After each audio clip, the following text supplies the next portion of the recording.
The Sub-Saharan Liquid Petroleum Gas Expo was recently hosted in Sandton, South Africa. This expo brings together regional and international stakeholders to accelerate clean energy access and push for the clean energy transition. BRICS Africa Channel caught up with the Deputy Minister of Electricity in South Africa to unpack the conference and the possibility of moving to gas as an energy transition. Today we are joined by Samantha Jane Grant-Marais, the Deputy Minister of Electricity in the Republic of South Africa. Samantha, how are you doing today? I'm doing marvelous, thank you very much. Great stuff. I remember you handling the G20 meeting in Durban last summer, and you had at least one objective that you won that day. And today I see it practically as we are in this gas conference.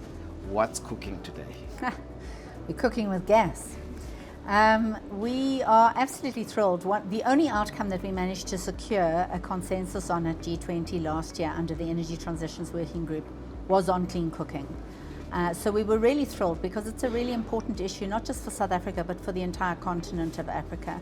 I've just recently heard that the unspoken of cost of clean cooking, of not using clean cooking methodologies, is about $2 trillion globally every year in terms of healthcare. So it really is an important issue that we are speaking about. So we left G20 with a mandate to implement the Clean Cooking Roadmap, to implement the Clean Cooking Action Plan, and to make clean cooking a priority for this government. So today the conversation has been very much focused on clean cooking and how gas can be a contributor and an enabler for us to roll out clean cooking throughout South Africa and then ultimately throughout Africa. Talking about the value chain and the distribution of gas, how far, according to the master plan, that South Africa has come through, or is this the beginning of the start? Because I read in the master plan that the entire SADC should be using this as one of the cleanest energy sources of all the category of fossil fuel. Yeah, so initially there was a little bit of resistance to looking at gas as a clean energy fuel. So initially the conversation focused on it being a transition fuel. That subsequently changed as people have realized that this really is an excellent source of energy for transitioning from fossil fuels to clean energies.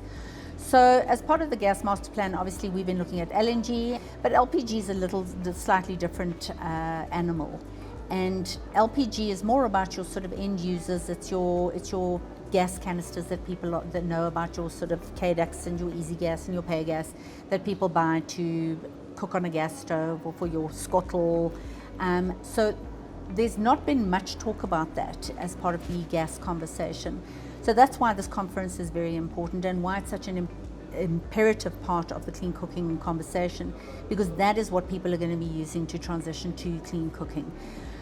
We don't have that last mile infrastructure as a country because gas has never really formed part of our energy mix on a day-to-day basis. It's not really piped to houses. It's not really used in a lot of homes for cooking. So the conversation really has to be about how do we create supply, do we create demand, do we create infrastructure, and how does that all look? And we're hoping through this clean cooking conversation, as we create demand, so we will then build up on the infrastructure that's required, and ultimately we will have a really strong LPG infrastructure throughout the country with this transition to cleaner and cheaper and more sustainable fuels. Talking about piping it to housing, I always ask myself, why the new settlements, human settlements in the smart city is not really, or are they having the conversation of piping gas?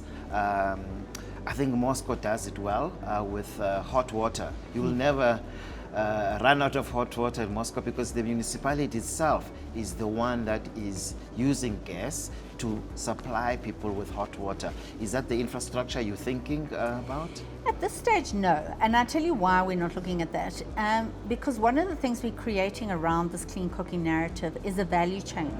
So we're creating an entire ecosystem that starts at the supply. So we have these pods or these spas of gas or these small gas suppliers. So that's a small business that gets created in a community. They then do the refilling of the gas bottles. We are looking at the logistics, who then takes that gas to the end user. We're looking at installers, so the people that will then come in and retrofit your stove or make sure that you've got heating or cooking that you can do with the gas. So while piped gas would potentially be a nice long-term solution, I think for a country that's looking for job creation, we're looking for skills development, what we're creating in this clean cooking ecosystem is doing just that, and it's setting up small businesses that then provide that last mile infrastructure to communities. So at this stage, getting gas to communities is a big problem because your rural environment doesn't have that infrastructure. We don't even have that facility as a country to be able to run those pipelines. So for us, this is more about creating more localized community infrastructure where we're creating these smaller micro enterprises that can then facilitate this clean cooking initiative. And affordability? So it's exciting. Yeah, so affordability. Another problem that when we've had the conversation around gas is that, so you've got a 9 kg, the average household in this country cannot afford to go and refill a 9 kg of gas. They can't carry it from the refiller because a lot of people have to walk kilometers to get home. So how do we make this affordable? How do we make it something that people in this country, so if you've gone and you've worked today and you've earned a 10 Rand, how are you able to buy 10 Rands worth of gas? So there are a couple of things. Some of the new gas cylinders are 1 kgs, so people can go and just fill up 1 kg. The new ways of filling allow you to go and say, I've only got a 20 Rand, can you give me 20 Rands worth of gas? So fill up as you go.